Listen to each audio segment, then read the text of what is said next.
Hey everyone, and welcome back to the channel. Today we're diving into one of the most terrifying predators to ever exist, a creature that makes the great white look like a goldfish. We're talking about a shark of nightmarish proportions, a true leviathan of the ancient seas, the Megalodon. For millions of years, this colossal beast reigned as the undisputed apex predator of the oceans. Its name literally means big tooth, and for good reason. Fossils of its teeth, some larger than a human hand, are the stuff of legend. But here's the chilling question that keeps us coming back to this monster of the deep. What if it never really left? Science tells us Megalodon went extinct millions of years ago, a relic of a bygone era. But the ocean is vast, dark, and overwhelmingly unexplored. Over 80% of it remains a complete mystery to us, a hidden world of crushing pressure and eternal night.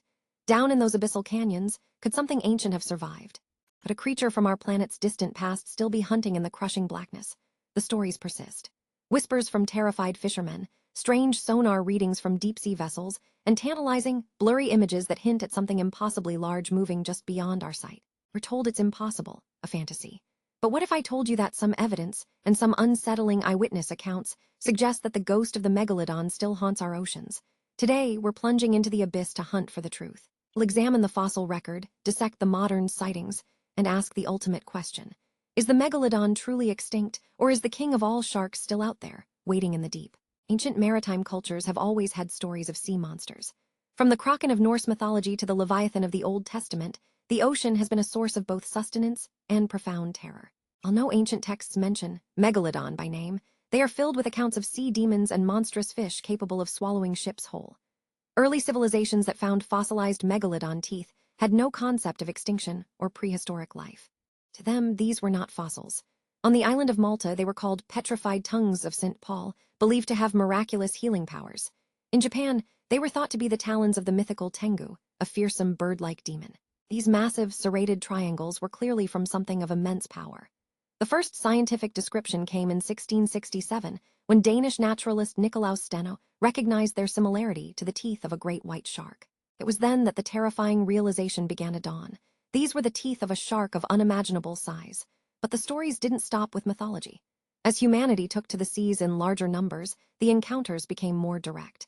In 1918, renowned Australian naturalist David Stead recorded a harrowing account from a group of terrified pearl fishermen in Broughton Island, New South Wales. They reported that a ghostly white shark of almost unbelievable proportions had appeared and devoured several of their large crayfish pots. These were experienced men of the sea, not prone to fantasy, and they were so frightened they refused to return to the fishing grounds for days. Stead, a respected scientist, took their claims seriously, speculating that a creature thought long extinct might still lurk in the abyss.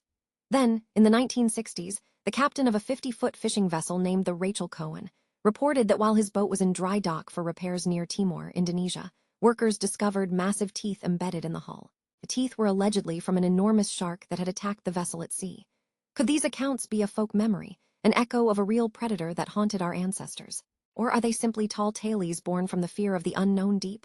From a scientific standpoint, the evidence for Megalodon's existence is undeniable.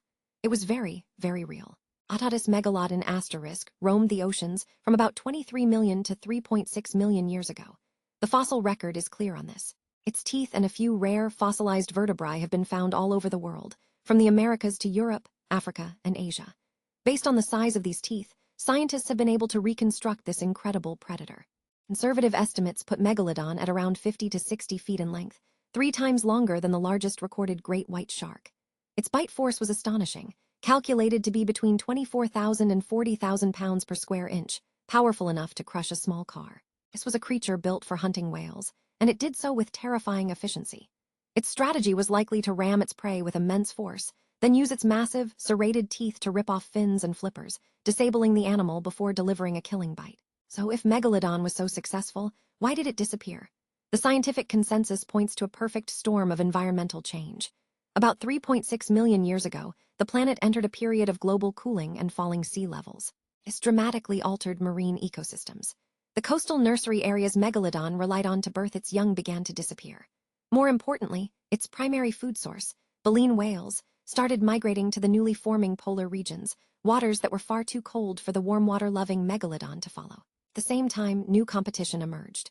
The great white shark, smaller, more agile, and more adaptable, appeared on the scene, likely competing with juvenile megalodons for food. Starved of its prey and outcompeted by more versatile predators, the giant shark simply faded into extinction. Scientists are quite confident in this timeline.